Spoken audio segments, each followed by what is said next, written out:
actually, for the rental assistance, and that's what Courtney will be talking about. I'm sorry, Courtney, I'm sorry, I don't have your bio, but again, thank you for coming, and please.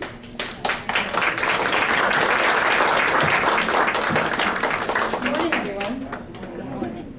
I'm a pacer, so I'm just going to this. As Errol said, my name is Courtney Davey. I oversee DDD's housing subsidy program. So today we're going to talk about eligibility, different housing options depending on the Medicaid waiver that your family member or loved one is receiving services from. Do you want to help me? You have your choice now. Thank you. Yeah. So has anyone in here ever heard of the Supportive Housing Connection yet? Yes, so the SHC for short, and some people might not even know what that is, but it's a partnership between DDD and Division of Mental Health and Addiction Services with the Department of Community Affairs to administer housing assistance on behalf of our individuals under services. So they have many functions, including the administration of welcome and tenant packets. They do annual inspections, they do annual recertifications, and calculate tenant incomes during recertification. We'll go into a little more of that later on, but that's essentially what they do. Okay, so eligibility, the most important thing to start with. In order to be eligible for DDD-funded housing assistance, the person has to have active Medicaid, a current NJCAT score, and an assigned support coordinator. They also have to be receiving services from either the supports program waiver or the community care program waiver.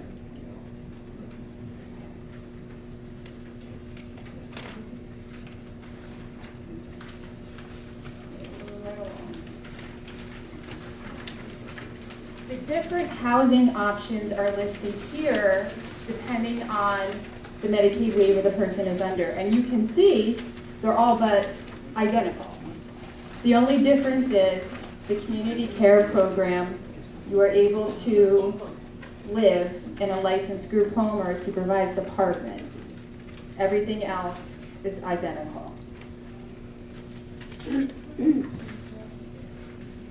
One of the most important things that I cannot stress enough is that the housing assistance is strictly rental assistance for the person's housing. Their budget should be enough to cover the services that they require in that setting, whether it's a one-bedroom apartment or whether it's living in a shared setting with other people, or if it's living in a group home or a supervised apartment with one of DDD's residential providers.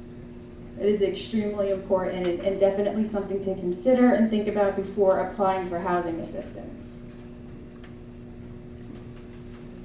Question? So can you just go over that again? Do you mind?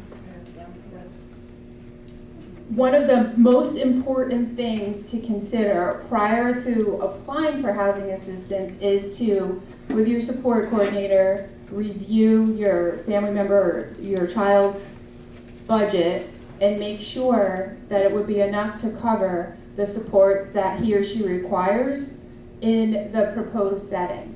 So if the person wants to live in a one-bedroom apartment by themselves, but the team feels that they need 24-hour care, but they're on the supports program budget, that will be a problem because that supports program budget doesn't cover 24/7 care or 24/7 staff.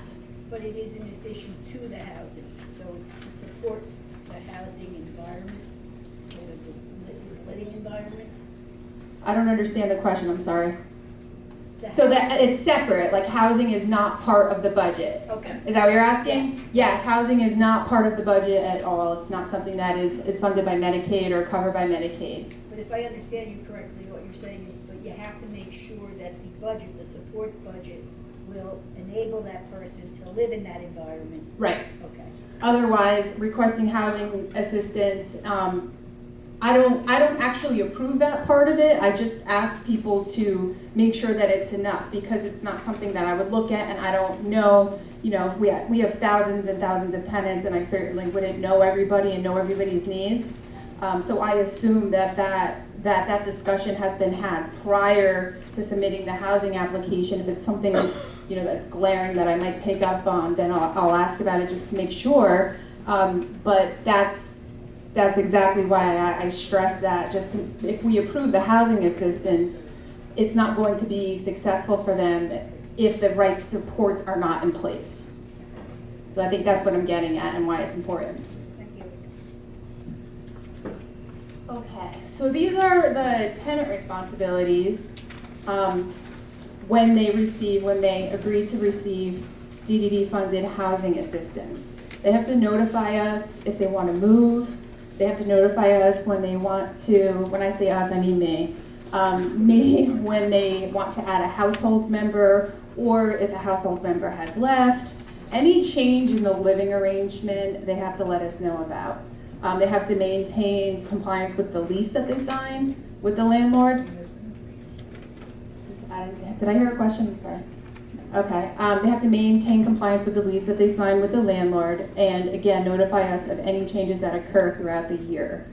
If there is a problem with their landlord or their living arrangement, they can contact either my office or the Supportive Housing Connection, and we can see if we can try to, alleviate any tensions that might be going on. If someone's being mistreated by the landlord or charged more in rent, which has happened a few times, we can intervene and help. If the person has a maintenance issue in their apartment that they've let the landlord know and the landlord hasn't done anything about it, then they should let us know and we can intervene and make sure that whatever it is gets remediated by the landlord. And if it doesn't, then we abate their subsidy payments until it's fixed. Yes? I'm not clear when someone should approach your office and when they should approach the Supportive Housing Connection.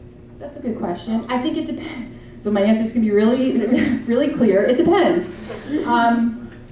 It really does depend. If it's anything related to moving, or they want to add a bedroom, or somebody that was originally approved in the household has left, then they should definitely let me know.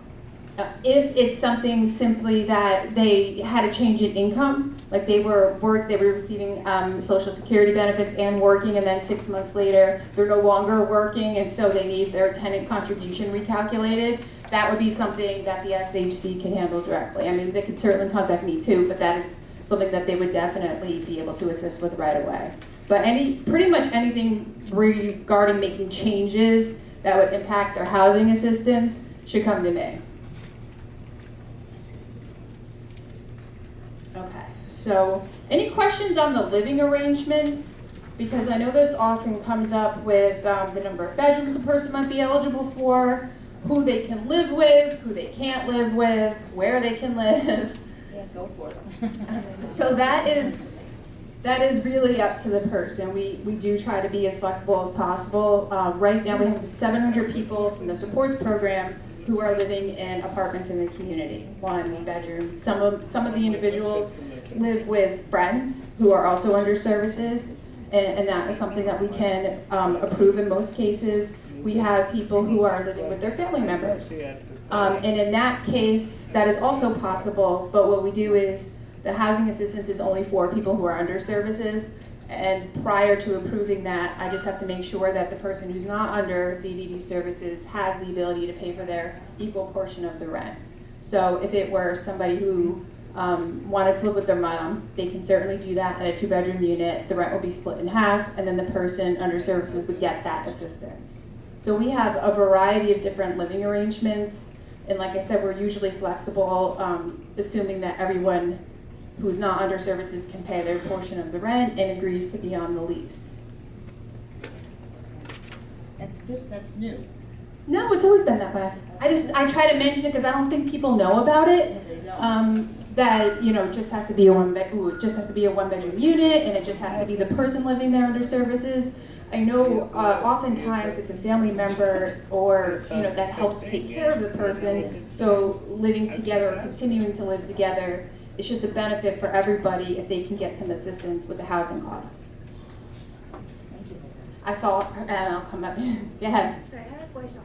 Also, it is a family member. They can also live with a parent. They can also be what? I'm With sorry. the parent.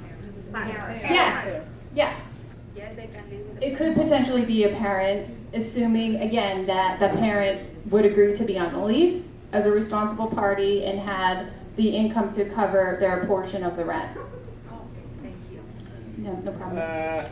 Yeah, I had lady in the front first. lady too, go ahead. So this functions like a Section 8 voucher, pretty much, right? Our program parameters are similar to that of the Section 8 HUD's. For those of you who don't know, Section 8 is HUD's program called, they changed the name to the Housing Choice Voucher Program. DDD's Housing Assistance Program is very similar to that program intentionally for a lot of different reasons, but there are some deviations. Now, if somebody has a housing voucher, are they required to apply for a housing choice voucher if there's an opening in Yes. the wait list? Yes, they are anyone who's receiving DDD funded housing assistance, and this is all written in the DDD rental subsidy agreement. So that would be, of course, read and agreed upon prior to receiving assistance. But that is a requirement that the person who's receiving our funding applies for either Section 8 or another housing assistance program offered by the Department of Community Affairs when those options are available. So there's no length of time that the person can be on our DDD funded assistance, because that's the first question. People start panicking, like, oh, do I only get a certain amount of years with this? You know, will it end soon?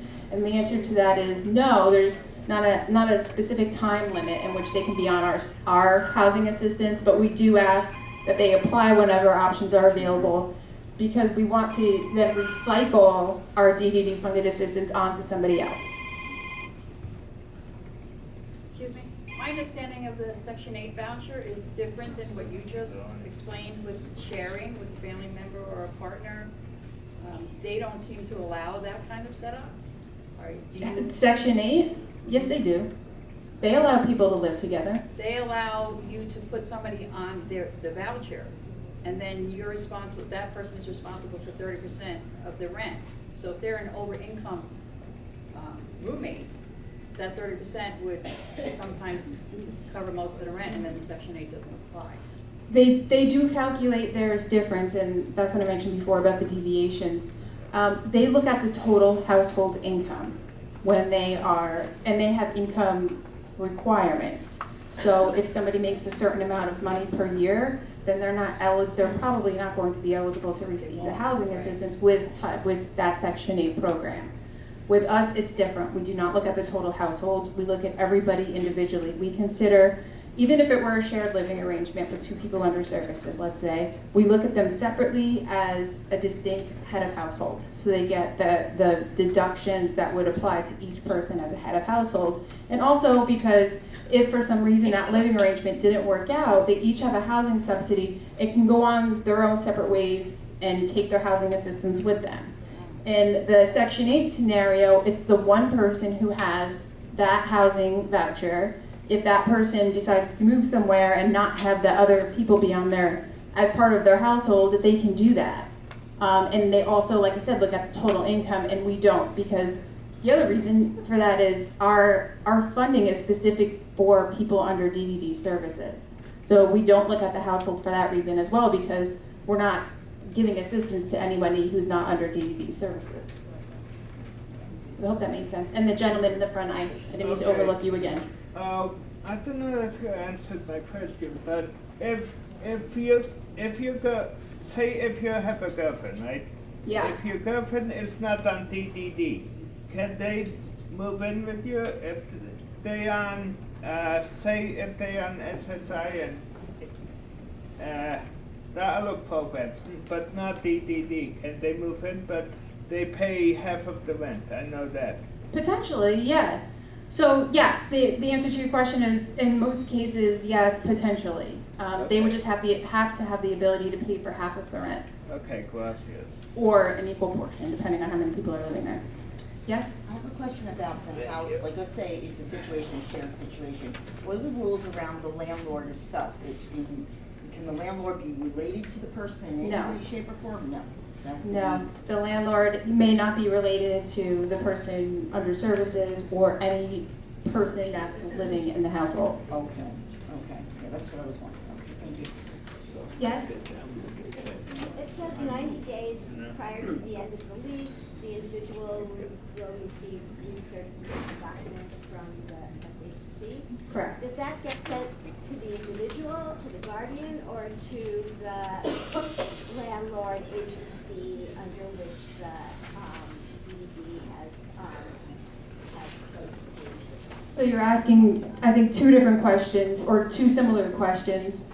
If the person is a supports program, or if there's a CCP self-directing and they're just out in the community in a one-bedroom unit, the recertification packet would be sent to that person. If at the time of the referral, there was a note in there, and this question is specifically asked on the referral form, should their tenant correspondence be sent to somebody else? There's a legal guardian. I will always make sure the legal guardian is listed on the referral as a contact, and they will receive a copy of the correspondence as the legal guardian. But if the person doesn't have a legal guardian established and they just have an issue with mail, they throw it out, they don't do anything with it, and the support coordinator tells me at the referral, hey, make sure that all of the correspondence goes to their mom or dad or aunt, I will make a note to the SHC and have them send all tenant correspondence to that designated person. In cases where a person is living in a group home with a DDD residential provider, that recertification packet is sent to the person at that group home. Their guardian would receive a copy of it, and they would be aware of what was going on because, as the guardian, they would have to sign on behalf of the person. So I hope that answers your question. It does, but given that there have been changes in the supports program at the time that, which happened after my son was placed, and the referral was made, I'm kind of guessing that I haven't gotten anything that you're saying I should have gotten. As the guardian. It may have gone to the agency that